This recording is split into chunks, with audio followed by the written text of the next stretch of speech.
कधीच नाही चुकणार तुमचे फेवरेट टीव्ही शोज झी5 सोबत, तेही एकदम फ्री।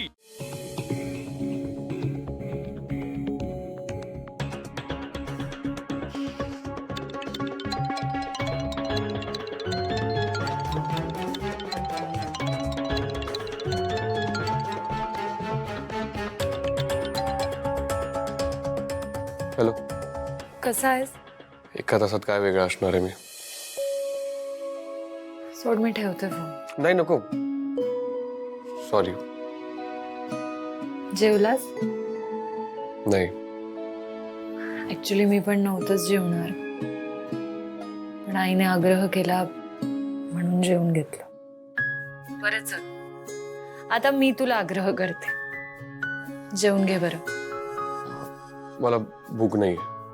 मला सुद्धा नव्हती, पण तू एक काम कर ना वेदांत, तू जेवण ऑर्डर कर, ते येईपर्यंत लागेल तुला भूक. पण नको आहे मला, बोललो ना मी.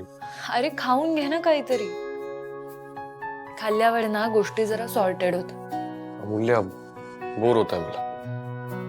मग तू एक काम करतोस का, तू वॉकला जा, तुला बरं वाटेल.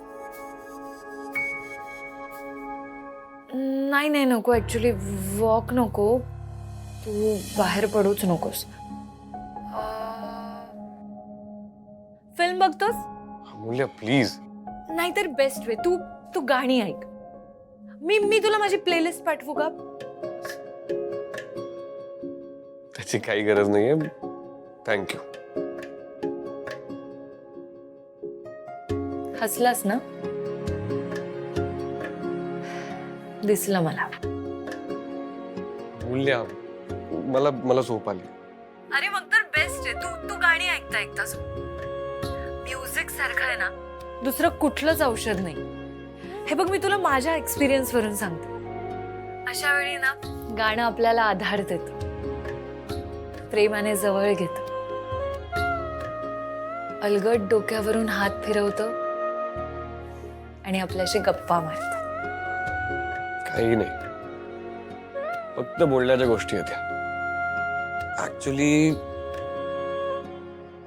हे सगळं करण्यासाठी ना आपलं कोणीतरी जवळ लागतं, आणि अशा वेळेस त्यांचं नसणं जास्त जाणवतं.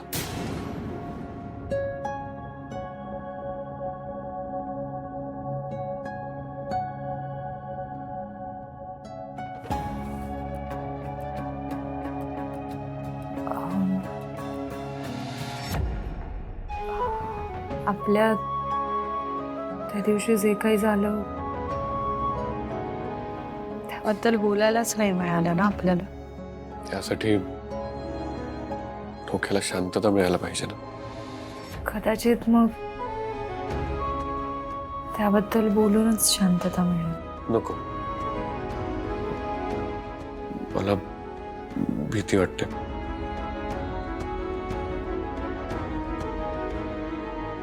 कसली? ऍक्च्युली मला किती गोष्टींची भीती वाटते ना, हे नव्याने कळतंय मला, आणि मला आता त्याचीच भीती वाटते. म्हणजे अमूल्य, मी स्वतःला खूप हेडस्ट्रॉंग, फिअरलेस समजायचो, पण ते सगळं आवरण होतं. ऍक्च्युली ना मला स्वतःचीच भीती वाटते. म्हणून मी तुला म्हणत होते, वेदांत एकटा नको राहूस. मी अण्णांना पाठवू का? ए नाही, नको, त्यांना कशाला एवढ्या रात्री त्रास द्यायचा?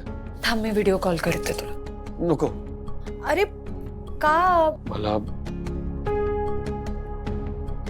तुझ्या डोळ्यात बघण्याची भीती वाटते. असं वाटतं सगळं अवसान गळून पडेल. मग त्यात वाईट काय? तू मुलगा आहेस म्हणून सतत हेडस्ट्रॉंग असलं पाहिजे असं थोडीच आहे. मोकळेपणाने रडता येणं हे सुद्धा एक ब्लेसिंग आहे. आणि त्याही पेक्षा मोठं ब्लेसिंग काय माहितीये? कोणीतरी आपले डोळे पुसणार असणं. मी आहे वेदांत, मी आहे. काम नीट कळलं ना? हो साहेब. नीट ते काम पार पाडा. मला गाडीचीही खबर नाही लागली पाहिजे. हो नक्की साहेब. नीट काम पार पाडा आणि नंतरच्या शिक्षेलाही तयार राहा. हो साहेब, तुमच्यासाठी काय पण.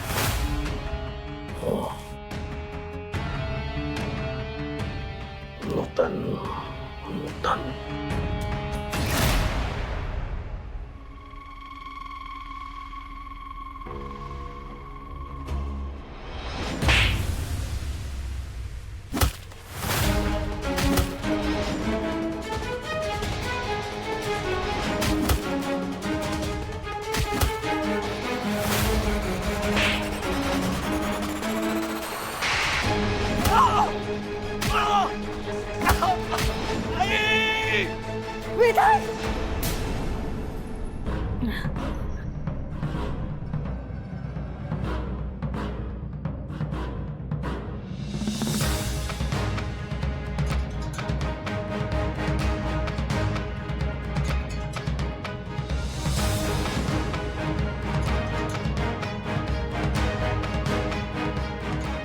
करावा का वेदांतला फोन आणि काय सांगणार आहे मी त्यांना. मला स्वप्न पडलं होतं की तू संकटात आहेस. नाही, तो फोन नाही उचलणार माझा. काय करत असेल तो, ह्या सगळ्या प्रकाराने काय अवस्था झाली असेल त्याची. मलाही अशी विचित्र भीती कसली वाटते. काहीतरी घडणार आहे नक्कीच. नक्कीच काहीतरी घडणार आहे. देवा, त्याच्यावर कुठलंही संकट येणार असेल ना तर ते माझ्यावर येऊ देत, पण त्याचं रक्षण कर रे.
झी5 ॲप डाउनलोड करा आणि पहा सर्व एपिसोड्स एकदम फ्री.